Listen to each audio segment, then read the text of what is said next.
Minha esposa entrou com pedido de divórcio para me deixar sem nada, mas isso saiu espetacularmente pela culatra quando descobri que ela vinha me traindo havia 8 meses. Contratei um advogado e destruí o plano dela até o chão. Olá Reddit, depois de 13 anos de casamento, minha esposa me entregou os papéis do divórcio e tentou me limpar completamente, mas o jogo virou quando encontrei provas do caso extraconjugal dela e usei o acordo pré-nupcial que ela simplesmente esqueceu que existia. Agora ela está miserável. Preparem a pipoca e aproveitem o show de horrores. Meu nome é Daniel, 40 anos, homem. Aqui estão algumas coisas que você precisa saber primeiro. Eu construí minha oficina de funilaria do nada. Comecei há 9 anos em uma baia alugada com uma máquina de alinhamento de chassis emprestada e um sonho que meu pai achava estúpido. Trabalhava 16 horas por dia aprendendo proporções de mistura de tinta e lidando com avaliadores de seguros que tratavam oficinas de funilaria como se todos estivéssemos tentando enganá-los. Agora eu tinha 6 baías, 8 funcionários e contratos com 3 grandes empresas de aluguel de carros. A oficina está indo muito bem agora e ainda apareço todas as manhãs com graxa debaixo das unhas. Hitler gostava de dizer às pessoas que apoiava meu sonho na época em que estávamos comendo macarrão instantâneo e eu estourava cartões de crédito para comprar equipamentos. Quando o dinheiro começou a entrar, a versão de apoio dela parecia mais aulas de yoga, bolsas de grife e viagens com as amigas.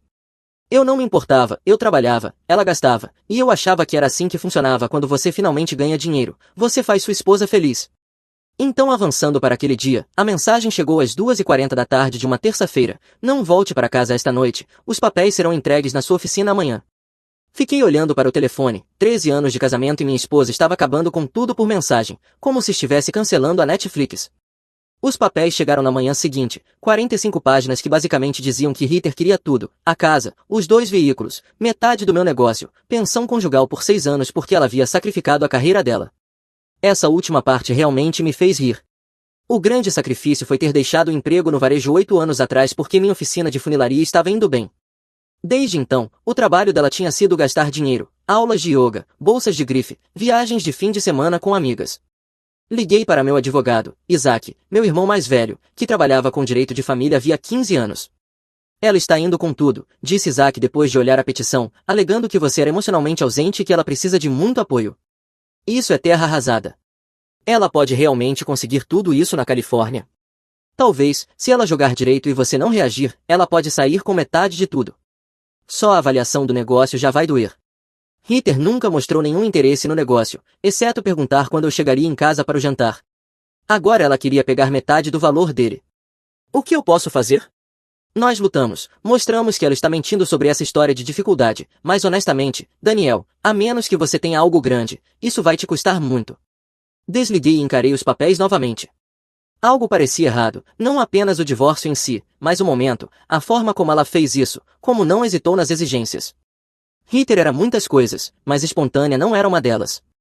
Ela planejava tudo, férias, jantares, compras de móveis, ela organizava o armário por cores e mantinha planilhas das despesas da casa.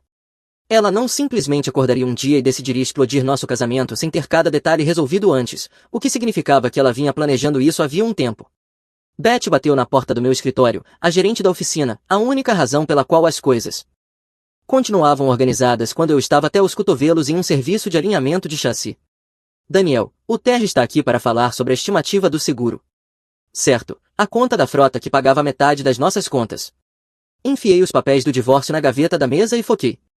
O que quer que estivesse acontecendo com Hitler, eu ainda tinha uma oficina para tocar. 8 funcionários contando comigo, clientes esperando seus veículos de volta. Eu não podia deixar meu casamento explodindo destruir todo o resto. A reunião se estendeu. Terry queria falar sobre expandir nosso contrato com a empresa de aluguel dele, o que deveria ter sido uma ótima notícia.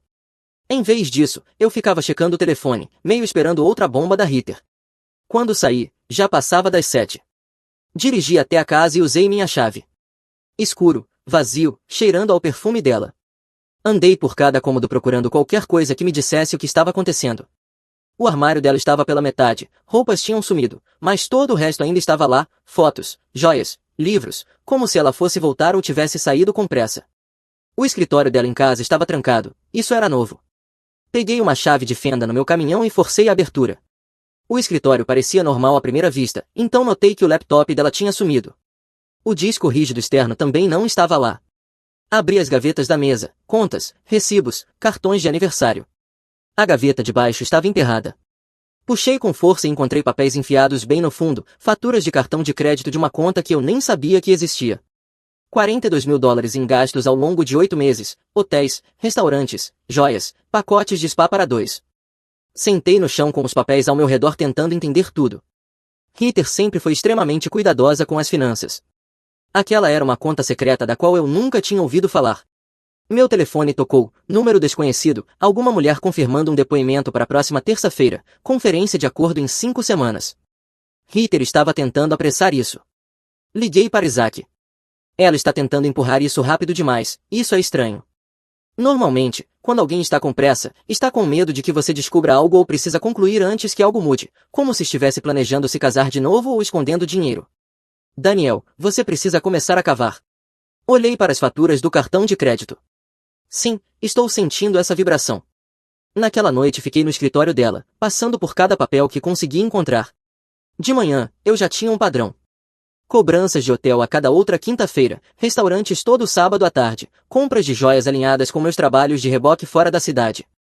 Ela não estava apenas planejando ir embora, ela já vinha vivendo uma vida completamente diferente e tinha deixado um rastro de papel. Cheguei ao escritório do Isaac às 8 da manhã parecendo um lixo. A assistente dele me deu uma olhada e foi fazer café sem perguntar nada. Isaac leu os extratos. Isso é bom, mas precisamos provar para que serviam esses gastos. Hotéis sozinhos não provam que ela te traiu. Precisamos de provas de com quem ela estava e como. Você se lembra do seu acordo pré-nupcial? Eu pisquei. Nós temos um acordo pré-nupcial? Você assinou 3 semanas antes do casamento. O pai fez você assinar depois do divórcio da mãe. Você ficou furioso como um inferno, eu tinha esquecido completamente. O que diz aí? Ele puxou a papelada. Página 7, seção 4. Se qualquer uma das partes trair, a pessoa traída fica com todos os seus bens e o traidor não recebe nada de pensão conjugal além de itens pessoais. O SUV da Heather está no nome de nós dois, então ela não fica com nada se conseguirmos provar que ela traiu. E os registros telefônicos, dá para conseguir? Nós puxamos tudo. O histórico da Heather mostrava um número aparecendo 53 vezes ao longo de 8 meses. Blake, corretor de imóveis, 34 anos, casado, com 2 filhos. Isaac já estava digitando. Deixa eu ver o que mais consigo achar sobre ele. Você deveria checar as redes sociais. As redes sociais do Blake estavam completamente trancadas, configurações de privacidade em tudo, mas as da esposa dele não estavam. Hannah tinha uma conta pública cheia de fotos de família e coisas de mãe. Rolei para trás por 8 meses de postagens. A maioria era típica, crianças no futebol, encontros à noite com Blake, reclamações sobre reuniões de pais e professores. Então encontrei uma postagem de 5 meses atrás. Mais alguém com o marido de repente trabalhando até tarde toda quinta-feira? A essa altura, acho que vou começar a jantar sozinha. Os comentários estavam cheios de outras esposas se identificando, mas foi a data que me pegou. Quinta-feira sim, quinta-feira não. O mesmo padrão das cobranças de hotel no cartão de crédito da Heather. Mostrei ao Isaac. Precisamos falar com a Hannah. Não, você precisa ficar longe dela. Se o advogado da Heather descobrir que você entrou em contato com a outra esposa, eles vão dizer que você está assediando ela. Mas ele parou. Pode haver outro jeito. Que jeito? Você se lembra da April? April, a melhor amiga da Heather desde a faculdade. Elas eram inseparáveis por anos, até alguma briga cerca de 8 meses atrás. Heather disse que a April tinha ficado tóxica e invejosa depois que a vida da Heather deu certo. Eu nunca soube a história toda. E ela? Se a Heather estava traindo, a April pode saber. Aquelas duas contavam tudo uma para a outra, e se elas brigaram mais ou menos quando esse caso começou, a April pode estar disposta a falar. Isaac assentiu. Vale a tentativa. Mas você não pode abordá-la diretamente, é óbvio demais. Você precisa de alguém que possa sondar, ver se ela sabe de alguma coisa e se ajudaria. Quem? E a minha esposa? Nina e a April costumavam fazer yoga juntas. Ela pode entrar em contato, colocar o papo em dia tomando um café, ver o que acontece. A Nina era basicamente uma ninja em forma de mãe suburbana. Se alguém podia conseguir informação sem parecer óbvia, era ela. Faça isso, eu disse. Nos 3 dias seguintes, vivia em um caos controlado. Durante o dia, eu tocava a oficina como se nada estivesse errado. À noite, eu acampava na casa do Isaac, passando por registros financeiros e montando uma linha do tempo do caso da Heather, porque era isso que era, não apenas suspeita mais. Cada peça apontava para o mesmo lugar. Ritter vinha se encontrando com Blake havia 8 meses, gastando dinheiro que eu ganhei em quartos de hotel e jantares caros, planejando a saída dela enquanto eu trabalhava 70 horas por semana para manter tudo funcionando. O que mais doeu nem foi o fato de ela ter traído, foi o quão calculado tudo foi. Ritter não saiu porque deixou de me amar ou porque nos afastamos. Ela estava testando o substituto, garantindo que tinha onde cair antes de pular fora. Só que ela esqueceu do acordo pré-nupcial, e agora esse erro estava prestes a custar tudo a ela. A Nina ligou na noite de quinta-feira. Consegui alguma coisa. A April está em um café no centro, ela está pronta para falar. A April parecia diferente do que eu lembrava, mais magra, mais dura. Ela estava sentada em um box no canto de um lugar no centro e não sorriu quando eu entrei. Você está com uma aparência péssima, ela disse. Obrigado. A Nina disse que você precisava falar. Sobre a Ritter. Imagino que não seja para pedir dicas de casamento. Eu me sentei em frente a ela. Quando vocês duas pararam de ser amigas? Há cerca de 8 meses, bem quando ela ficou séria com o Blake. Então você sabia. O quanto você sabe? A April mexeu o café sem olhar para mim. O suficiente. Eu disse a ela que era estupidez, que ela estava jogando fora algo bom por uma coisa de crise de meia-idade. Ela me disse que eu estava com inveja e ressentida porque meu casamento não deu certo. Desculpa. Não fique. Eu estava com inveja. Sua esposa tinha tudo e jogou tudo fora porque algum corretor de imóveis deu atenção a ela. Ela finalmente levantou o olhar. Por que você está aqui, Daniel? A Ritter entrou com o pedido de divórcio. Ela está tentando levar metade de tudo, mas eu encontrei provas do caso e nós temos um acordo pré-nupcial que acaba com as reivindicações dela se ela traiu. Bom, ela merece. Eu preciso de provas. Você tem alguma coisa? Ela fez uma pausa por 1 minuto. Sim, acho que tenho. Ela pegou o telefone e rolou a tela por um instante, depois virou o aparelho para mim. A foto mostrava Ritter e Blake em algum restaurante que eu não reconhecia. O braço dele estava em volta da cintura dela, a cabeça dela apoiada no ombro dele. Eles pareciam estar juntos havia anos, e não meses. Quando foi isso? 4 meses atrás. Nós deveríamos almoçar juntas, só nós duas. Ela cancelou em cima da hora, disse que algo tinha surgido. Eu fui ao restaurante mesmo assim e vi os dois juntos, tirei a foto. Foi aí que parei de falar com ela. Claro que sim. Eu olhei para April. Você estava esperando por isso. Eu sabia que ela ia errar mais cedo ou mais tarde. A Ritter sempre foi boa em planejar, mas péssima em esconder rastros. Ela acha que é mais inteligente do que realmente é. O que mais você sabe? A esposa do Blake não sabe. Ele fica dizendo que está trabalhando até tarde em negociações, construindo o negócio dele. A Hannah não faz ideia. Ela posta essas fotos felizes de família nas redes sociais enquanto o marido dela se encontra com a sua esposa em hotéis. Quinta-feira sim, quinta-feira não. Eu preciso te perguntar uma coisa, eu disse. Se isso for para um acordo, você testemunharia ou pelo menos daria uma declaração? Ela não hesitou. Conversamos por mais 1 hora. A April tinha mais do que apenas uma foto. Ela tinha capturas de tela de mensagens da Ritter se gabando de presentes caros que o Blake tinha comprado para ela, detalhes sobre os planos deles de eventualmente se casarem quando ambos os divórcios estivessem concluídos, até informações sobre uma viagem que eles fizeram para a costa enquanto eu estava em uma conferência de reboque em São Francisco. Ela mencionou o plano do divórcio. O tempo todo. Ela tinha tudo mapeado. Um amigo advogado do Blake ajudou ela a planejar tudo. Isso explicava o cronograma apressado. Amigo advogado do Blake? Um cara chamado Dylan, trabalha em um escritório no centro. Foi ele quem disse a Ritter que ela podia acabar com você financeiramente se jogasse direito. Mandei mensagem para o Isaac imediatamente, descubra tudo sobre um advogado chamado Dylan que trabalha com o Blake.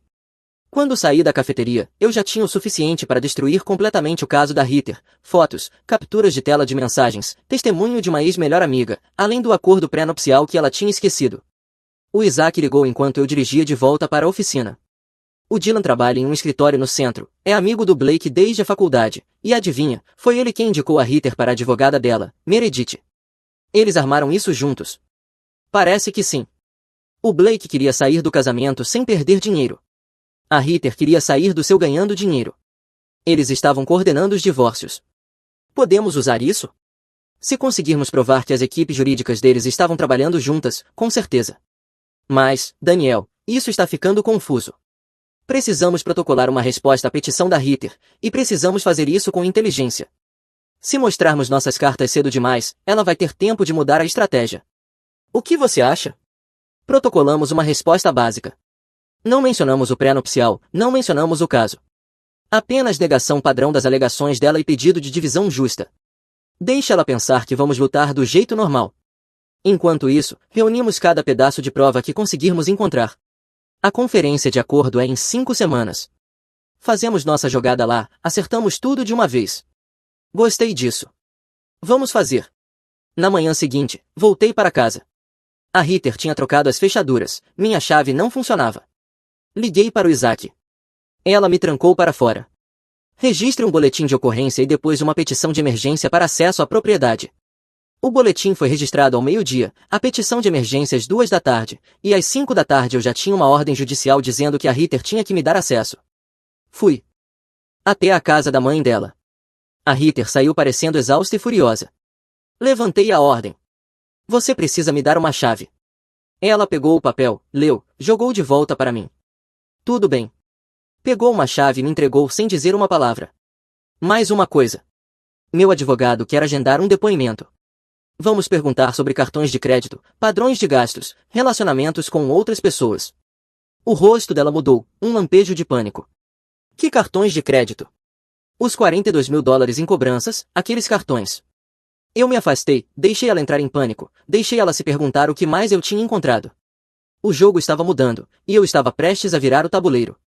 A conferência de acordo estava marcada para uma manhã de segunda-feira. A advogada da Ritter vinha pressionando por uma resolução rápida, enviando e-mails cada vez mais agressivos sobre termos razoáveis de acordo.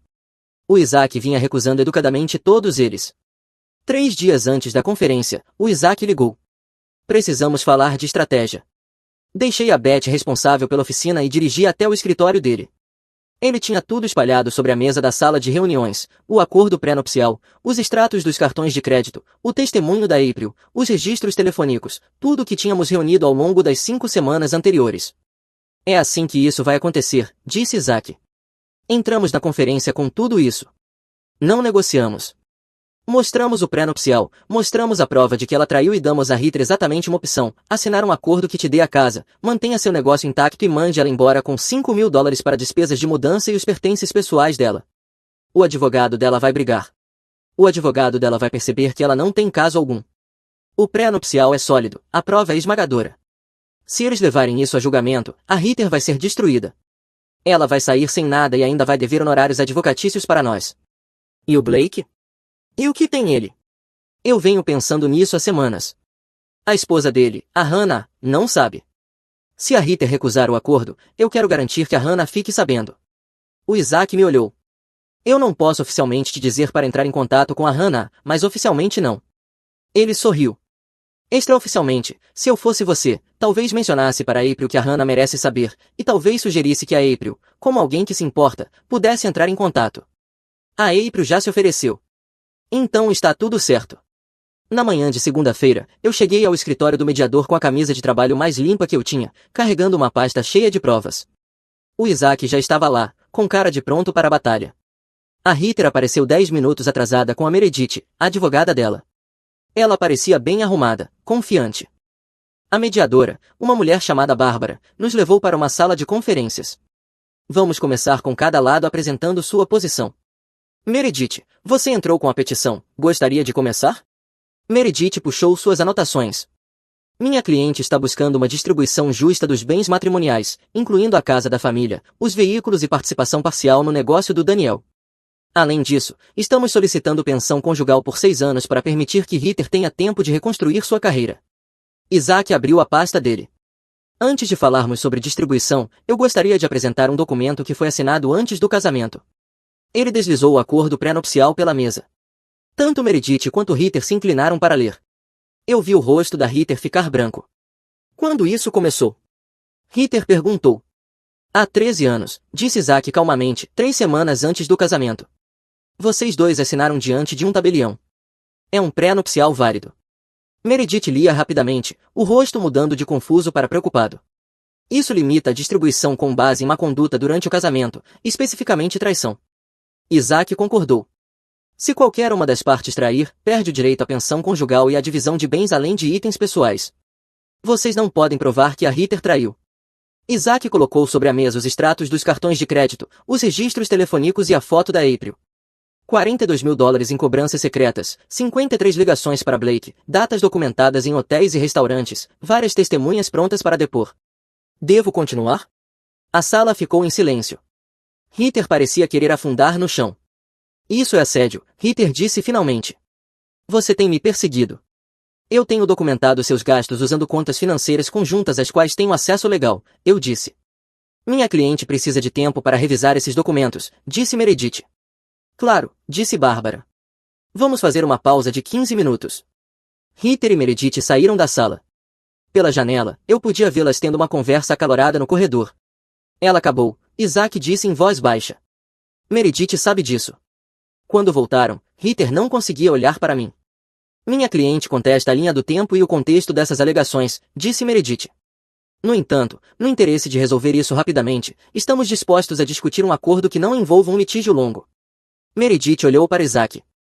Estamos dispostos a abrir mão da pensão conjugal em troca de uma distribuição mais justa dos bens matrimoniais. Não, disse Isaac. Não. Aqui está nossa oferta. Daniel fica com a casa, com o negócio dele e com ambos os veículos, já que estão em nome conjunto. Ritter recebe 5 mil dólares para despesas de mudança, além de quaisquer itens que sejam exclusivamente dela. Ela assina uma renúncia abrindo mão de todas as reivindicações futuras. É isso. Ritter fez um som como se tivesse levado um soco. Isso é insano. Eu não vou assinar isso. Então vamos a julgamento, disse Isaac calmamente, onde um juiz analisará o pré-nupcial e as provas do seu caso extraconjugal, onde a esposa do seu parceiro de traição será intimada a depor, onde tudo isso se tornará registro público que qualquer pessoa pode ver, incluindo futuros empregadores que talvez queiram saber por que seu último divórcio foi tão conturbado. Você não tentaria isso comigo? Meredith levantou a mão. Podemos ter mais um momento? Desta vez elas ficaram fora por 30 minutos. Quando voltaram, os olhos da Ritter estavam vermelhos. Ela tinha chorado. Vamos concordar com o acordo, disse Meredith em voz baixa, com uma mudança. Ritter fica com o veículo pessoal dela e o valor do acordo sobe para 10 mil. Isaac olhou para mim. Eu poderia ter pressionado, poderia ter mantido firme nos 5 mil só para torcer a faca, mas eu estava cansado e, honestamente, recuperar minha vida valia aqueles 5 mil. Concordo, eu disse. Levou mais 2 horas para finalizar tudo. Ritter assinou sem olhar para mim. Quando terminou, ela saiu sem dizer uma palavra. Isaac e eu ficamos sentados no carro dele depois, nenhum de nós falando. Como você se sente? Ele finalmente perguntou. Como se eu tivesse acabado de sobreviver a um acidente de carro. Justo, mas você sobreviveu. Sim. Eu olhei pela janela. E agora? Agora você reconstrói. Ela está fora da sua vida. Você manteve sua casa, sua oficina, seu futuro. Isso é uma vitória. Foi uma vitória, mas não parecia uma vitória. Parecia que eu tinha desperdiçado 13 anos da minha vida e passado 5 semanas lutando pela sobrevivência, e só agora eu estava percebendo quão exaustivo tudo aquilo tinha sido. Mas eu sobrevivi. A primeira noite sozinho na casa foi estranha, vazia. 13 anos de espaço compartilhado, de repente só meu. Eu caminhei por cada cômodo, verificando o que Ritter tinha levado e o que tinha deixado. A maior parte dos móveis ainda estava lá. Ela tinha levado as roupas, algumas fotos, as joias. As coisas caras da cozinha que ela tinha insistido que precisávamos, mas nunca usávamos, porém a casa em si estava intacta. Pedi comida e comi na frente da televisão como se estivesse na faculdade de novo, só eu, comida chinesa que sobrou e o que quer que estivesse passando no streaming. Meu telefone tocou. April. Como foi? Nós fechamos acordo, ela está fora. Bom, ela merecia coisa pior, mas isso já serve. Ei, eu queria agradecer pelo testemunho. Acabei nem precisando que você testemunhasse, mas você teria feito. A Ritter estava pedindo por isso havia muito tempo. Posso te perguntar uma coisa? Por que você realmente ajudou? Nós mal nos conhecíamos. A April ficou em silêncio por um segundo. Quando meu casamento acabou, a Ritter simplesmente me ignorou, desapareceu completamente da minha vida. Eu percebi que ela nunca foi realmente minha amiga, ela só gostava de ter alguém por perto para fazê-la parecer melhor. Quando a Nina entrou em contato sobre ajudar você, pareceu uma chance de fazer algo decente, ser amiga que a Ritter nunca foi. Eu agradeço muito. Claro. Ei, se precisar de qualquer coisa, me avise. Vou avisar, obrigada. Depois que desligamos, fiquei sentado no silêncio tentando entender o que vinha a seguir. Isaac ligou na manhã seguinte. A papelada foi protocolada, o juiz assinou tudo, é oficial. Tão rápido assim? Você ficaria surpreso com a rapidez quando os dois lados realmente concordam. Parabéns, você está oficialmente divorciado. Ainda não parece real. Como você está? Estranho, mas bem. Ótimo. Escuta, a Nina quer que você vá jantar lá em casa neste fim de semana, comida de verdade, não essa porcaria de solteiro que você anda comendo. Vou pensar. Passei os dias seguintes em um limbo estranho, trabalho durante o dia, casa vazia à noite. Minha equipe na oficina percebeu que algo estava errado, mas ninguém perguntou. Pequena bênção, na quinta-feira April ligou de novo. Então, eu fiz uma coisa. O que você fez? Entrei em contato com a Hannah. Eu me sentei ereto. Você fez o quê? Relaxa, eu não mencionei você. Mandei uma mensagem anônima com informações sobre o Blake e a Heather, fotos, datas, tudo. Ela merecia saber o que estava acontecendo. Olha as redes sociais do Blake, ele tem postado umas coisas estranhas sobre mudanças de vida e novos começos. Dizem que a Hannah expulsou ele de casa. Abri o perfil do Blake, de fato, a última postagem dele era alguma besteira sobre como fins são na verdade começos. Os comentários estavam cheios de amigos preocupados perguntando se ele estava bem. Bom, eu disse, tem mais. Aparentemente, a advogada da Hannah entrou com o pedido de divórcio ontem e ela não está facilitando. Ela está pedindo custódia total e pensão máxima para os filhos. Como você sabe disso? Tenho amigos que conhecem pessoas, Portland não é tão grande assim. O ponto é que a vida do Blake acabou de ficar bem complicada. E a Heather? Não ouvi nada, mas se o Blake está se divorciando agora em vez de depois, todo o plano deles foi por água abaixo. Ela provavelmente achava que eles ficariam juntos quando os dois divórcios terminassem. Agora ele está brigando por custódia e ela está sozinha, sem emprego e sem dinheiro. Problema deles, eu disse. O trabalho virou meu refúgio. Na oficina, eu podia me concentrar em medidas de chassi, acerto de pintura e orçamentos de seguro em vez da minha vida pessoal destruída. O Terry ligou para finalizar o contrato ampliado da frota, o que acrescentaria mais $500 mil por ano em receita. Pequenas vitórias. A Beth bateu na porta do meu escritório numa tarde. Daniel, tem alguém aqui para te ver. Ela disse que é algo pessoal. Olhei confuso. Quem? Ela disse que o nome dela é Hannah. Ah. A Hannah estava no início dos 30 anos, cabelo escuro, usando jeans e um blazer, como se tivesse acabado de sair de uma reunião. Ela parecia exausta. Daniel, desculpa aparecer no seu trabalho, eu não tinha seu contato pessoal. Tudo bem, pode sentar. Ela se sentou na cadeira à minha frente, mãos juntas no colo. Eu recebi algumas informações recentemente sobre meu marido e sua esposa e queria falar com você sobre o que você sabe. Como você me encontrou? As informações mencionavam a Heather. Eu procurei por ela, achei seu nome e descobri onde você trabalhava. O que você quer saber? Há quanto tempo você sabe? Há cerca de 5 semanas. Encontrei extratos de cartão de crédito e registros telefônicos, comecei a juntar as peças. E você se divorciou dela. O acordo foi finalizado há uma semana. A Hannah assentiu devagar. O Blake me dizia que estava trabalhando, construindo o negócio dele. Eu acreditava. Eu estava em casa com nossos filhos enquanto ele estava, ela parou, tentando se recompor. Estou entrando com pedido de divórcio. Minha advogada diz que tem um caso forte para a custódia. Sinto muito que você esteja passando por isso. Você está? Sim. Eu sei como é ter sua vida explodida por alguém em quem você confiava. É horrível. A mulher que me mandou as informações, você sabe quem foi? Uma amiga. Alguém que achou que você merecia saber. Diga a ela obrigada. Depois que a Hannah saiu, fiquei sentado no meu escritório olhando para o nada. A Heather tinha destruído várias vidas perseguindo algo que achava que a faria feliz. Agora todo mundo estava juntando os cacos. Naquela noite, o Isaac ligou de novo. Você não vai acreditar nisso. O que foi? O Blake acabou de entrar com uma queixa contra o amigo advogado dele, o Dylan. Diz que o Dylan deu conselhos jurídicos ruins e que o acordo da Heather criou um precedente que ferra com ele, palavras dele, não minhas. Então o Blake está processando o advogado que ajudou eles a coordenar os divórcios. Sim, e o escritório do Dylan está avaliando se deve romper com a advogada da Heather, a Meredith, como parceira de indicação. Isso tudo está virando uma bagunça jurídica. Ótimo. Daniel, você ganhou, pode deixar isso para trás agora. Eu estou deixando, só estou aproveitando o espetáculo. 2 meses depois, eu estava em uma loja de material de construção comprando tinta quando vi ela. Heather, no caixa, tentando devolver um monte de itens caros de decoração. A funcionária balançava a cabeça apontando para uma placa de política de não devolução. Eu quase fui embora, poderia ter saído pela porta lateral e evitado tudo, mas algo me fez ficar. Talvez a vontade de ver o Carmen em ação, talvez só querer ver no que a vida dela tinha se transformado. Ela parecia diferente, cansada, usando calça de moletom e um velho moletom da faculdade que eu lembrava de anos atrás, nada parecida com a mulher polida e arrumada que ela era. A funcionária ainda dizia que não podia aceitar a devolução. A voz da Ritter ficou mais alta. Eu tenho o recibo, isso está lacrado, vocês têm que aceitar de volta. Política da loja, senhora, itens de decoração são venda final. Isso é ridículo, eu preciso desse dinheiro. Ela parou quando me viu.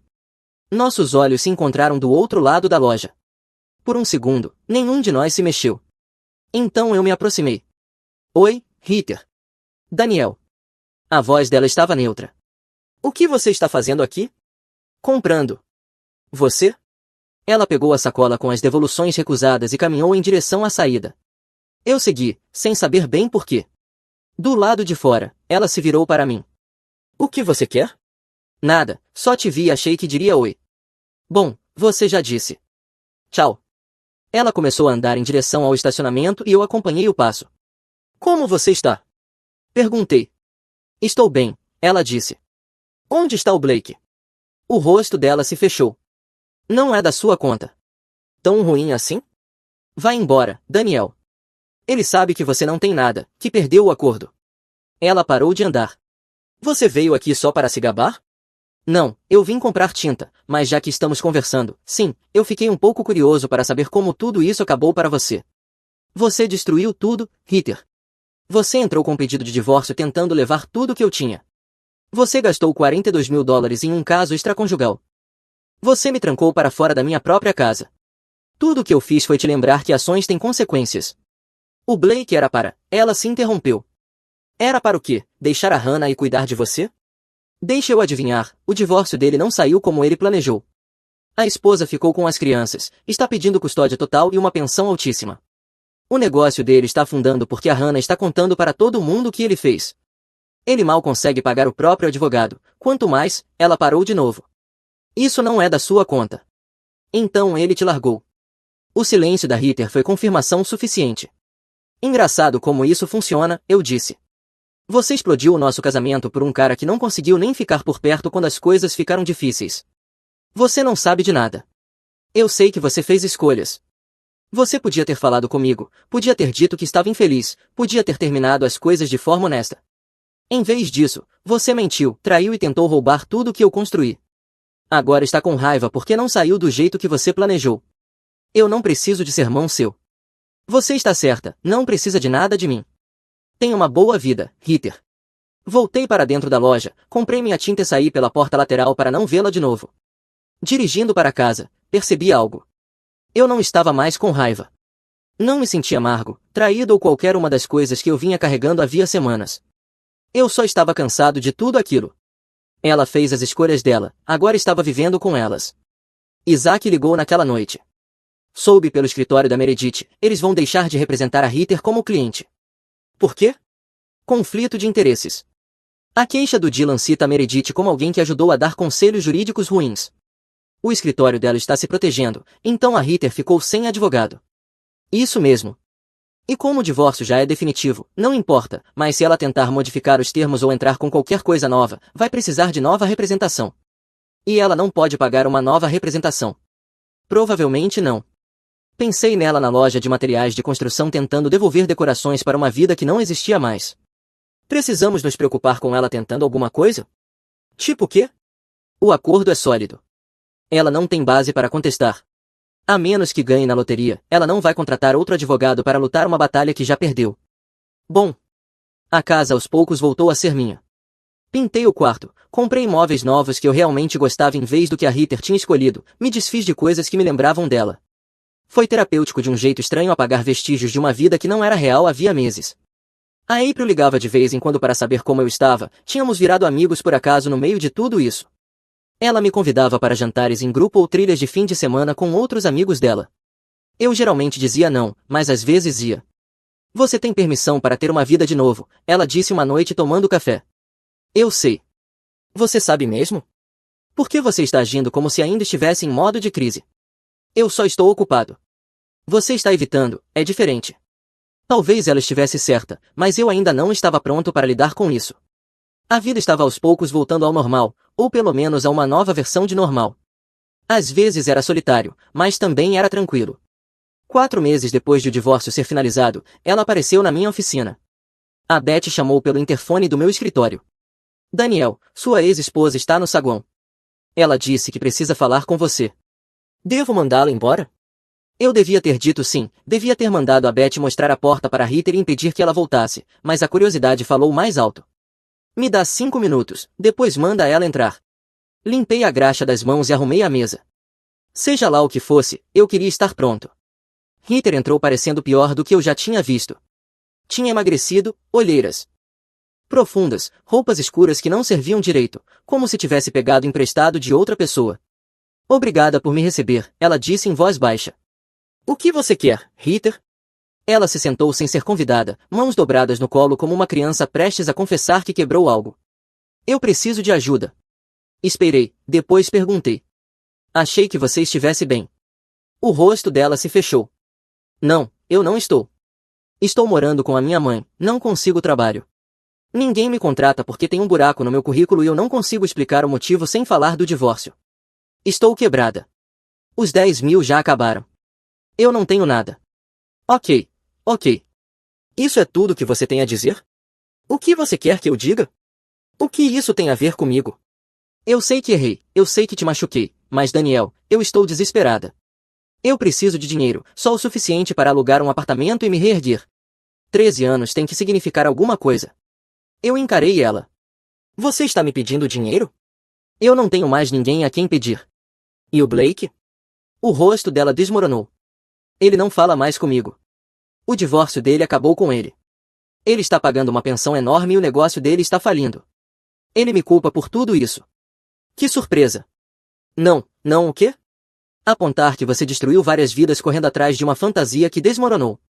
Eu sei que cometi erros. Erros? Você não cometeu erros, você fez escolhas. Ela já estava chorando. Eu estou te implorando. Eu não tenho para onde ir. Então vá para sua mãe, vá para seus amigos. Meus amigos não falam mais comigo. Minha mãe mal consegue se sustentar. Eu queimei todas as pontes que tinha.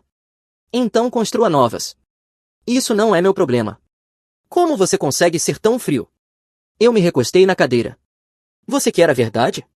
Passei 2 meses com raiva de você, com raiva do que você fez, de como fez, das mentiras e da manipulação. Aí um dia eu acordei e percebi que não me importava mais. Você não é minha esposa, não é meu problema. Você é só alguém que eu conheci um dia, que fez escolhas terríveis e agora tem que viver com elas. Eu fiz essas escolhas porque eu estava infeliz com você.